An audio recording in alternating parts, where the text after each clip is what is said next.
नमस्कार दोस्तों, स्वागत है आप सबका एक बार फिर।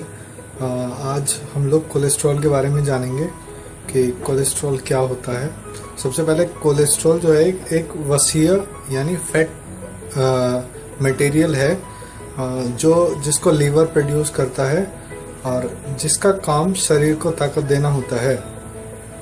दूसरा, कोलेस्ट्रॉल जो है एनिमल फूड प्रोडक्ट हैं, जैसे कि जो हम लोगों को पशुओं के माध्यम से, एनिमल के माध्यम से मिलता है, जैसे कि दूध, milk product, meat, egg etcetera etcetera. इन सभी में कोलेस्ट्रॉल पाया जाता है बहुत ज़्यादा मात्रा में। दूसरा, किसी भी व्यक्ति के खून में कोलेस्ट्रॉल की ज़्यादा मात्रा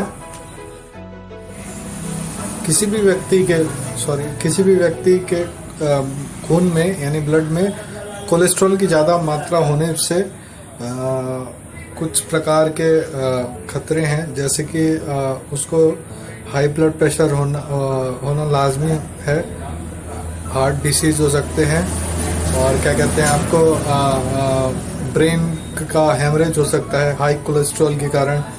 तो ये सब घटक हैं। समय रहते आप अपना अगर कोलेस्ट्रॉल कंट्रोल कर लेते हैं तो आप इन सब गंभीर बीमारियों से बच सकते हैं। कोलेस्ट्रॉल 3 प्रकार का होता है। HDL जिसको हाई डेंसिटी लाइपोप्रोटीन, LDL जिसको लो डेंसिटी लाइपोप्रोटीन, और तीसरा ट्राइग्लिसराइड। 3 प्रकार के कोलेस्ट्रॉल होते हैं। HDL को अच्छा गुड कोलेस्ट्रॉल कहा जाता है।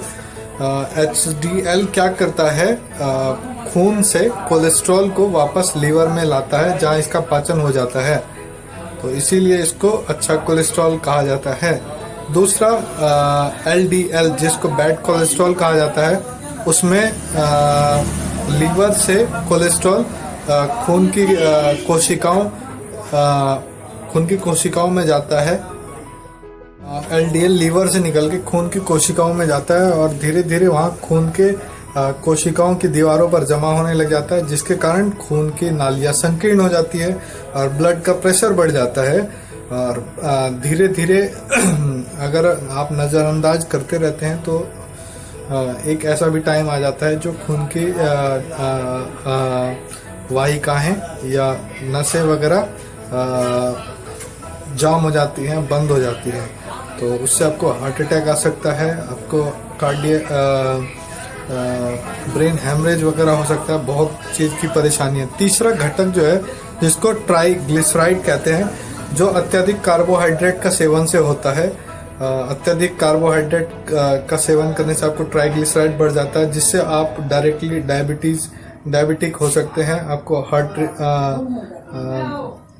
हृदय संबंधित परेशानियां आ सकती है। तो ये थे 3 प्रकार कोलेस्ट्रॉल के। अब क्वेश्चन आता है कि कोलेस्ट्रॉल को कैसे जांचा जाए। तो इसके लिए आपको एक खून का जांच कराना होता है जिसको लिपिड प्रोफाइल कहा जाता है। इसमें तीनों आपका टोटल कोलेस्ट्रॉल, LDL और HDL और ट्राइग्लिसराइड, ये तीनों मेजर होके आते हैं। आपको टोटल कोलेस्ट्रॉल जो है 200 एक्चुअल पॉइंट होता है, उससे नीचे होना चाहिए। यानी हाई डेंसिटी लाइपोप्रोटीन की वैल्यू आपको 60 एक्चुअल वैल्यू होती है, 60 एक्चुअल वैल्यू होती है। अगर HDL की वैल्यू जितना ज़्यादा है उतना आपके लिए अच्छा है। अगर HDL की वैल्यू 40 से नीचे जाती है तो जरूर आप अपना डॉक्टर से कंसल्ट करें। दूसरा, HDL की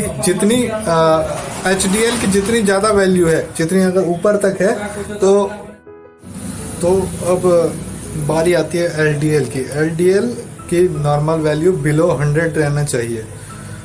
LDL को बैड कोलेस्ट्रॉल यानी खराब कोलेस्ट्रॉल कहा जाता है।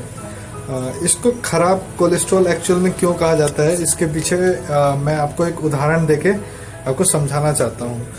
मान लीजिए एक पानी का पाइप है और पानी का पाइप में लगातार आपको पानी चलता है।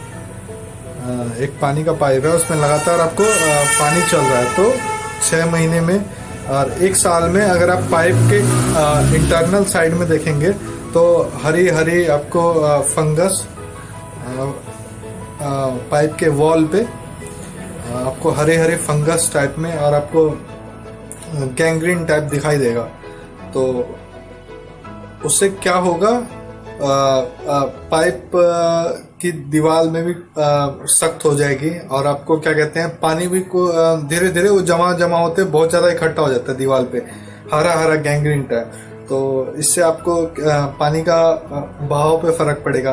तो सेम इसी तरीके से एलडीएल कोलेस्ट्रॉल में क्या होता है, ये जो आर्टरी होती है, आर्टरी जिसमें से खून जाता है पूरे प्रेशर के साथ में, उसके पे एलडीएल जो है जमा हो जाता है और प्लैक फॉर्मेशन होने लग जाता है। प्लैक थोड़े दिन के बाद में हार्ड हो जाता है और धीरे धीरे आपकी आर्टरी को संकरी यानी उसका जो है रास्ता जो है छोटा होने लग जाता है, जिसके कारण प्रेशर तेज हो जाता है। अगर आपको कुछ दिन पहले ही हार्ट संबंधित कोई परेशानी आई है तो आपका डॉक्टर आपको एलडीएल को 70 से नीचे रखने की कोशिश करेगा।